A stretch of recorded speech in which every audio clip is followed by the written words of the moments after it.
Solto, né, mano? tá deitado no meio da pista. Viu? Você via ali, eu parei lá, não dava pra pular. Eu via pra ainda, eu tava parando ali, ainda pensei que era outra ali. Pensei que era outra ali. Tá deitado Tava deitado. deitado.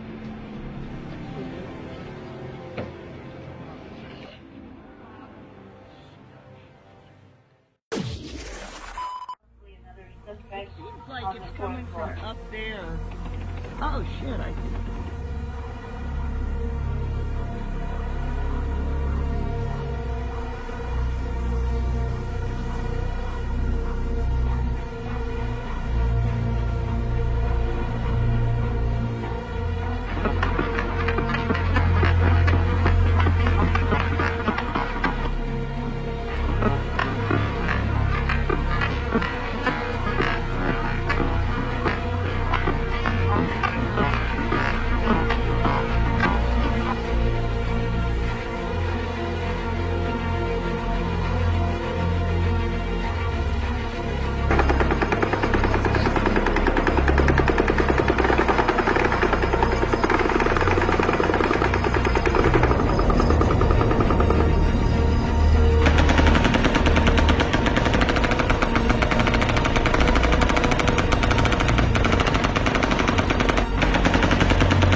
dysprosium, holmium, herbium, ytterbium, néodyme. Ça vous dit quelque chose?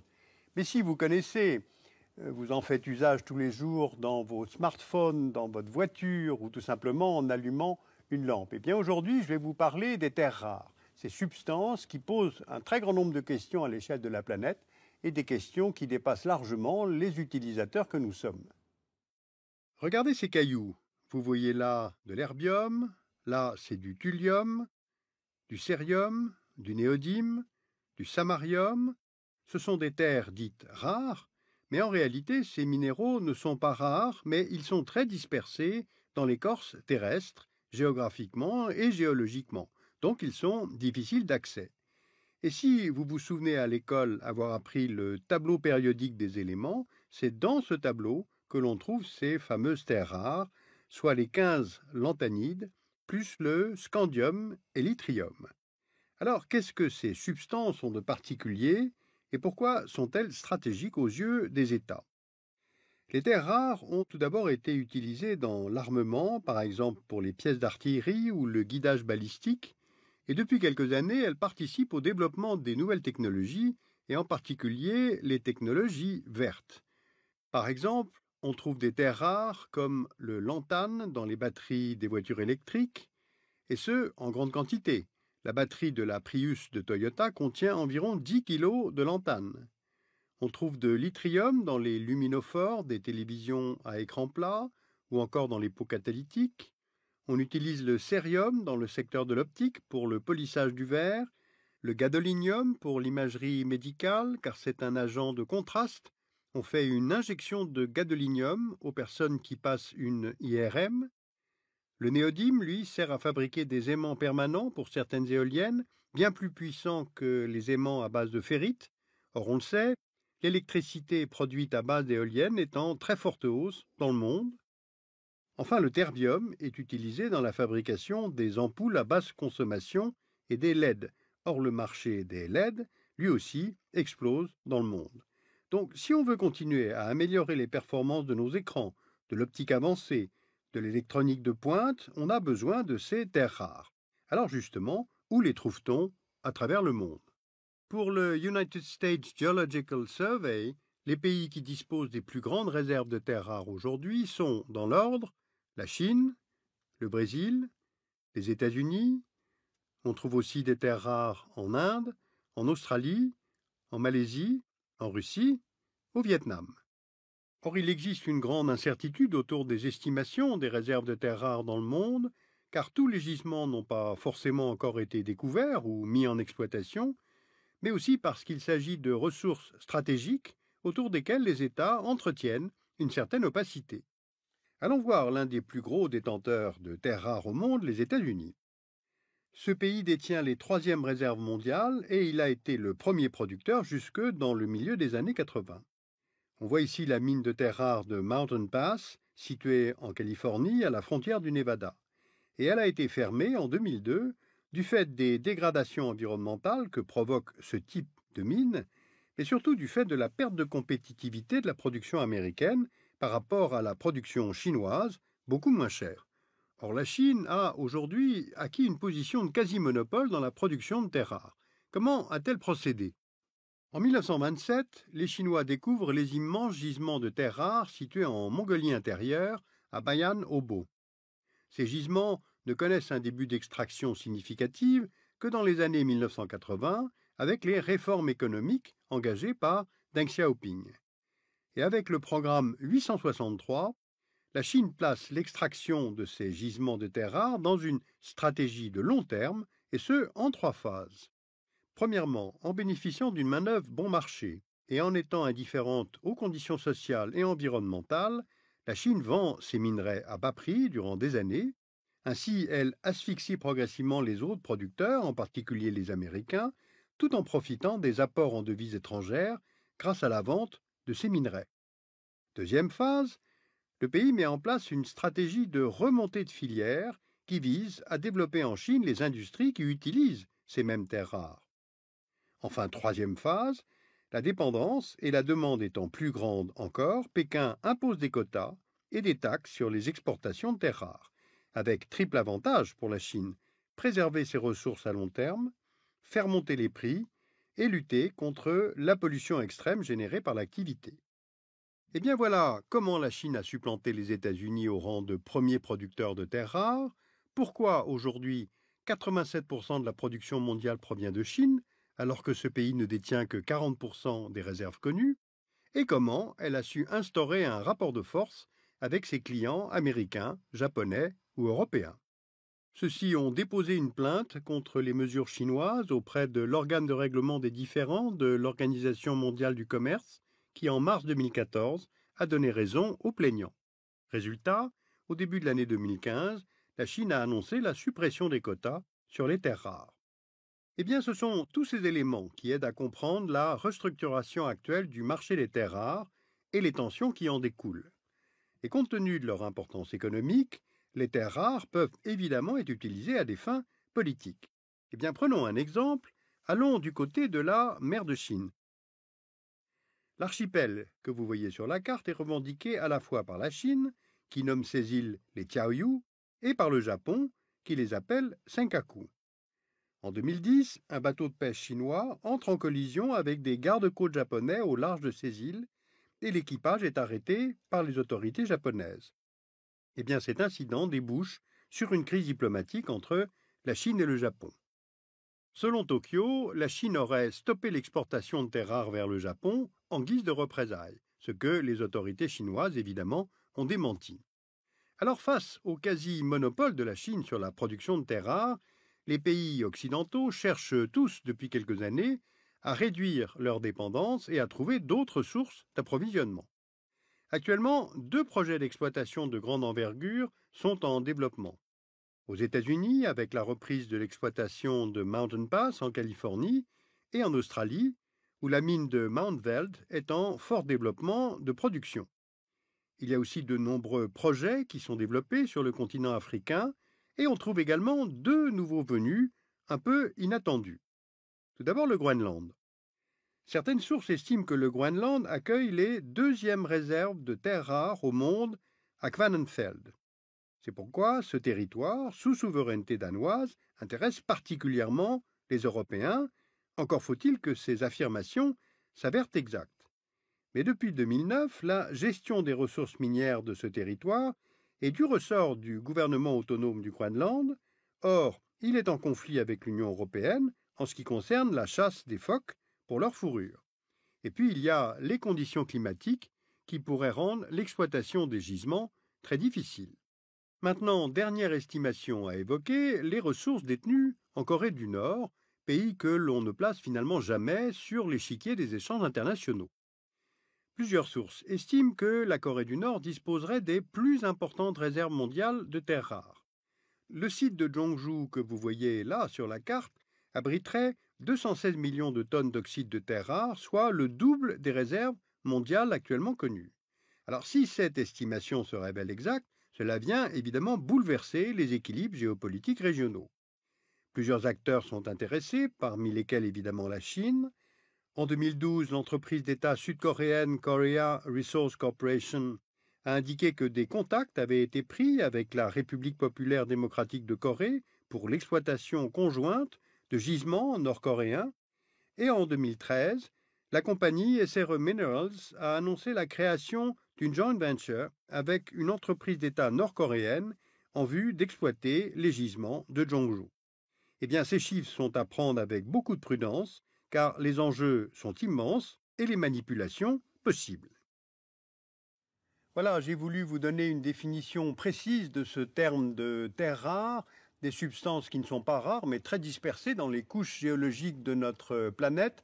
On mesure bien ainsi à quel point cette question est mondialisée et au cœur des rapports de force entre États.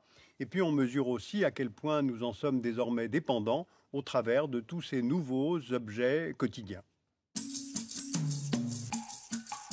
Sur cette question, vous pouvez lire utilement l'Atlas mondial des matières premières par Bernadette Meren-Schumacher aux éditions Autrement. Vous pouvez lire aussi le rapport de la CNUSED de 2014 qui consacre tout un chapitre aux terres rares, coup d'œil sur les produits de base. Vous pouvez lire aussi des territoires à penser par les éditions de l'Aube et Passion Céréales. Et une fois n'est pas coutume, une BD géopolitique et géoéconomique, Koralowski, l'oligarque. Elle nous parle de ressources, de gisements, mais cette fois de gisements de pétrole, par Philippe Gauclair et aux éditions du Lombard. Toutes ces références, vous pouvez les retrouver en français et en allemand sur le site du Dessous des cartes.